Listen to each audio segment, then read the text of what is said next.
Academic যত কাজ আছে সেই কাজগুলো আমাদেরকে হলে যাইতে হবে না, আমাদের বোনদের রেজিস্টার বিল্ডিং এ দৌড়াইতে হবে না, হলের মধ্যে তাদেরকে লড়ের মধ্যে আচরণ করবে না।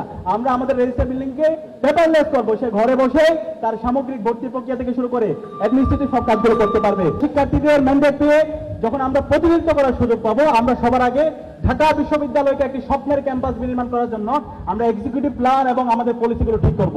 আমাদের এই বিশ্ববিদ্যালয়ে অনেক রাজনৈতিক অর্জন আছে, সেই রাজনৈতিক অর্জন অবশ্যই লাগবে, সেগুলো আমাদের অস্তিত্ব। কিন্তু একই সাথে একটা বিশ্ববিদ্যালয়ের মূল কাজ কি? বিশ্ববিদ্যালয়ের মূল কাজ হচ্ছে জ্ঞান অর্জন করা, জ্ঞানের প্রতি শিক্ষার্থীদেরকে আগ্রহ তৈরি করা, নতুন নতুন সায়েন্স, ইনোভেশন, ক্রিয়েশন এবং টেকনোলজির দিকে শিক্ষার্থীদেরকে উদ্বুদ্ধ করা। এই বিশ্ববিদ্যালয়কে যেভাবে একাডেমিক একটা ইনস্টিটিউট হিসেবে গড়ে তোলা দরকার ছিল, সেটা আমরা দেখতে পাইনি।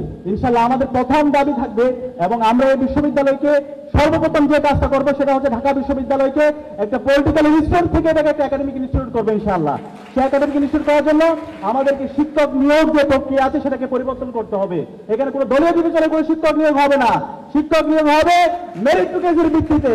একই সাথে আমাদের ক্লাসের মধ্যে আমরা যারা ছাত্ররা আছি, আমাদের শিক্ষকদেরকে আমরা পর্যালোচনা করতে পারি না।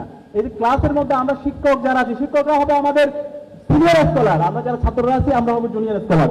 শিক্ষকদের মূল্যায়ন সিস্টেম আমরা চালু করবো। আমাদের যে একাডেমিক মেইল আছে সেই মেইলের মাধ্যমে আমরা আমাদের যে গবেষণা, ইন্টারন্যাশনাল, ন্যাশনাল যত ধরনের আমাদের পেপার আছে সেই জার্নালগুলো অ্যাক্সেস থাকবে।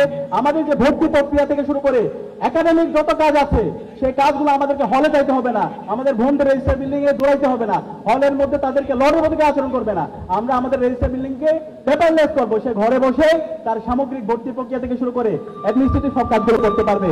এবং একই সাথে আমাদের আবাসন সংকট থেকে শুরু করে স্বাস্থ্যের নিরাপত্তা, খাদ্যের নিরাপত্তা এবং আমাদের নারীদের জন্য নিরাপদ ক্যাম্পাস গড়ার জন্য আমরা আমাদের লড়াই চালিয়ে যাব।